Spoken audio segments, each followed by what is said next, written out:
Emily Scott Robinson's live in Studio B on WNCW. Could we get another song? Yeah, absolutely. I'm going to play one of my favorite. This is kind of the most country single off the new record. This one is called Cheap Seats, and it's about sitting in the Ryman Auditorium in Nashville, Tennessee, which we call the Mother Church of Country Music. And I got one of the cheap seats on the main floor to watch John Prine and Bonnie Raitt play in the fall of 2019, and it was such a special experience. And you can get a cheap seat at the Ryman on the first floor because there are these columns for the balcony, and so it was an obstructed view seat, so it was about a half-price ticket. And so I was sitting in the cheap seats watching my heroes up on that stage, and after that experience, I went home and wrote this song. This draws on my experience as a waitress when I was in college. I was a waitress at a sushi restaurant in Greenville, South Carolina, which is already sort of a dubious endeavor. And I was not a very good waitress. So I think I'm in a better line of work now. Oh, I've been right where you are, putting miles on my car, driving to some dead-end job each day, smiling for my tips, picking up those extra shifts, waitressing all my best years away. Some nights I'll buy a ticket and sit alone in the Mother Church up in the highest row. I'm in the cheap seats, watching the big show, hoping that one day I'll look back and know that every big dream and every hard prayer and every long road would deliver me up there, singing for the cheap seats, singing for the cheap seats.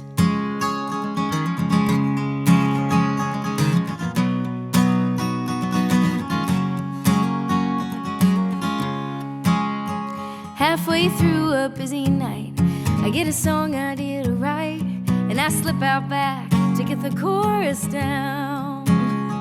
Now table 28 is complaining about the wait, and my manager just shakes his head and frowns. I won't let them have the best of me. One day I'll quit this job and then they'll see. Cheap seats, watching the big show, hoping that one day I'll look back and know that every big dream and every hard prayer and every long road will deliver me up there, singing for the cheap seats, singing for the cheap seats.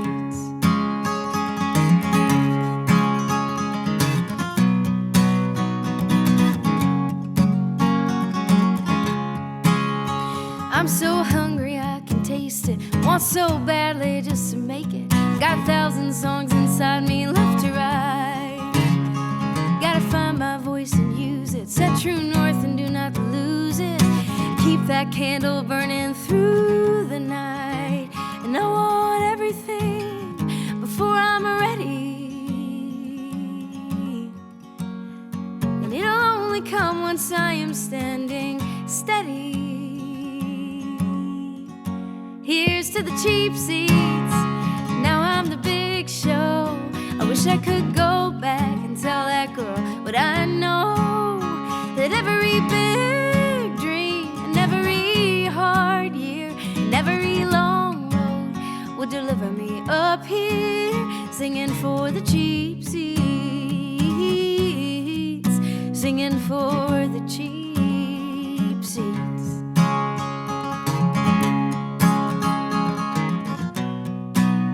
Yeah, here's to the cheap seats. It's a winner. Oh, thank you so much.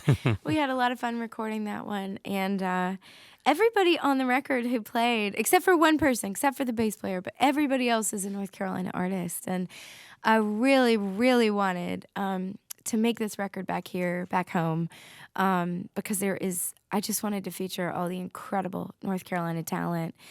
Um, you know, and I barely even scratched the surface, but we had Duncan Wickle, who's a native of the Asheville area. We had Austin McCall on drums. He's from Chapel Hill.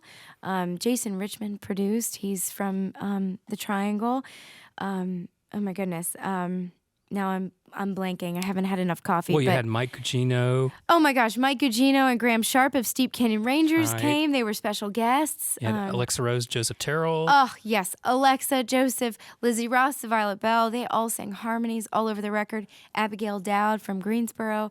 I mean, it just was such a bright, shining experience. It was so special. I mean, my record label is in Nashville. My whole team is in Nashville. I could easily make a record in Nashville, and that's no problem, but my heart was really calling me back home to make this record. Yeah. Well, we're really glad that you're in Nashville, too, because, I mean, that's a big step. Yeah. And, getting on Oh Boy Records, Oh my that's an goodness. extraordinary story in itself. It is. It is. It's kind of incredible. I wrote a song during the initial stages of the pandemic last May called The Time for Flowers. And I released it as a solo song last summer. And I just wanted to release some song that was going to be hopeful for people, some kind of beacon of light in the darkness. It was a lot of darkness. And about 8 months later, I got a message on Instagram from Jody Whelan, who is John and Fiona Prine's son and runs Oh Boy Records. He's the head of the label.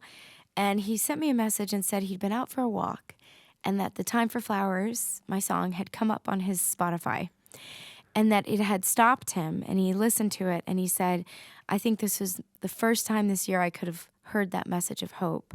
And we're really big fans of yours at Oh Boy. And he said, if you'd ever like to work together or we can ever help you in any way, please just let us know. And it came out of the blue for me. But it was like I was being offered a record deal basically through my Instagram messages, which was truly kind of a wild thing to have happen. And it was so special. And I immediately responded to Jody and said, actually, as it turns out, I'm finishing up writing this album and I'm almost done and I'm ready to make it. And I already know I want to make it back in North Carolina with a team of North Carolina musicians and a producer. And we started to talk and we just got to know each other and kind of felt each other out. And I got to chat with the other members of the Oh Boy team. And I'm a huge John Prine fan. I mean, every songwriter I know is a huge John Prine fan. And it's just been such an honor. And they are, as John's personality and his perspective on the music business, his grassroots way of building a music career, the fact that the audience is the most important thing to music and to a record label, that's exactly how Oh Boy is run.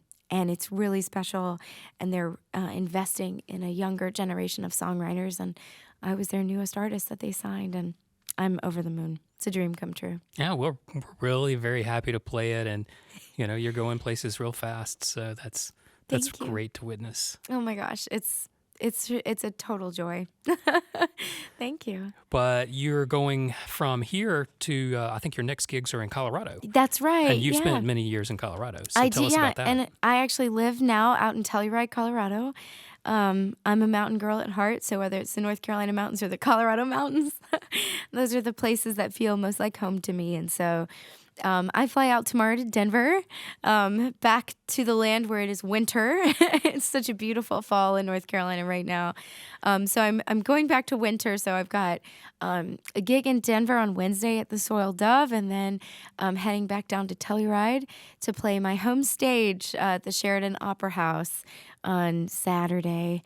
And I'm excited to catch up on my rest after a pretty intense couple of weeks of touring on the East Coast. Very good. Yeah.